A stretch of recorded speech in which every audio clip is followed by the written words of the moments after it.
Hi everyone, it's Shannon Shy. Welcome to another installment of Q&A with Shannon about OCD recovery. Thank you everybody for the questions. I will get to them as they come in. First, before I get to the question, my heartfelt condolences and prayers go out for all of the families and friends that are affected by the wildfires in Los Angeles. I know somebody personally, Dr. Jenny Yip. Her husband, she and her two 8-year-old twins, their house was destroyed in the fire. They lost everything. They do have themselves still. They're still safe, out of harm's way, but they lost everything. So I shared a GoFundMe page for Dr. Yip.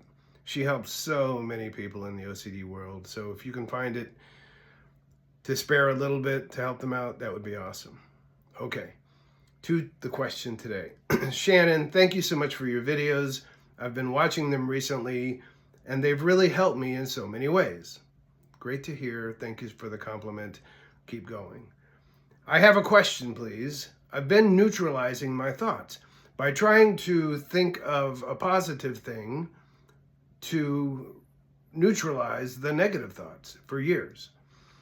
This gives me momentary relief, but I know that it is super destructive and just feeds OCD all this time. How can I stop neutralizing? It seems so unsafe and so difficult. I've been doing really well in my therapy, and I think I've made something like 50% victory over OCD. But stopping neutralizing is so ingrained in my thoughts. How do I go about stopping this terrible habit? Thank you. Anonymous. Okay, early on in my recovery, when I was developing my strategy, I tried to figure out what I was doing that seemed to be making the disorder stronger, and then hypothesized what I might do differently that might make it weaker over time. I learned that trying to resist thoughts from coming into my mind, trying to replace those thoughts with better thoughts, only seemed to make the thoughts come in more intensively, right? They became more intense. It's kind of like the old analogy that you hear of when they tell you, hey, don't think about the pink elephant, and all you can think about is the pink elephant. Same concept. Same concept. OCD saw this as a game that only OCD could win and that I could not win, right? It gave OCD leverage. So yeah, I can see how this practice of neutralizing the thought that you describe by replacing the negative thoughts with positive thoughts can be counterproductive. And as you say, super destructive. So what did I do? I allowed the thoughts to be in my mind with full permission, right? Full permission. I conditioned myself not to give them value. I became indifferent. I did not care whether these OCD thoughts were in my mind. They could just be there. I could function. Even though I was somewhat distracted, I could still function while they were there. And the more that I did it, the less distracted I became. No matter how disturbing or disgusting the thoughts seemed to be on any objective scale, I just let them be there. My theory was that they were false narratives. I didn't know that was true, but it was my theory. I kind of put my money on that. I've been told that I have this disorder. I wasn't saying, for example, people say, hey, how could you just let those thoughts that maybe you killed somebody with your car? How could you just let that be there? Right? That is so disturbing. It's coming from OCD. I was telling myself I didn't care that this OCD thought that I might have killed somebody with my car was in my mind. I wasn't saying I don't care if I killed somebody. I wasn't saying that at all. I was saying that I don't care that this thought that I suspect is coming from OCD is in my mind.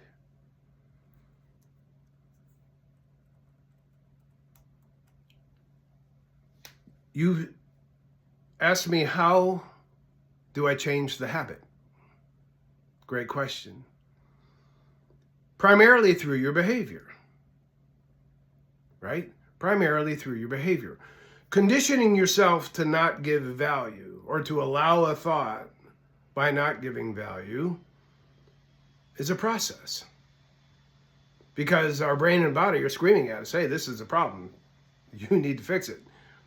So it takes time, right, to condition yourself, let's say mentally and emotionally, not to give it value. However, and this is really important, you can decide immediately, right now, to change your behavior, right? Demonstrate through your behavior that you're not giving value to the thoughts, right? I refuse to avoid. I refuse to seek reassurance. I refuse to check. I refuse to wash. I refuse to do research. I refuse to sit here and deliberately analyze, review, to see if it's actually true or not, right? Demonstrate through your behavior that you're not giving it value. Your brain will catch up and ultimately realize that this is something that doesn't have a legitimate reason for fear, discomfort, panic, danger, because you are showing through your behavior, right? So instead of using the word neutralize, let's use the word neuter. You're neutering OCD. This was the epiphany of my recovery. OCD told me, you have to care. You have to care that this thought is in your mind. But you say, no, I don't have to care. It is the way I checkmated the disorder, right? It is the way that I neutered the disorder, right? Don't replace the thoughts, just let them be there.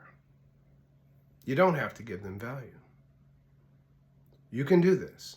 I know you can. I did, and we're not different. Okay. I hope you have a great day. I will see you on Monday.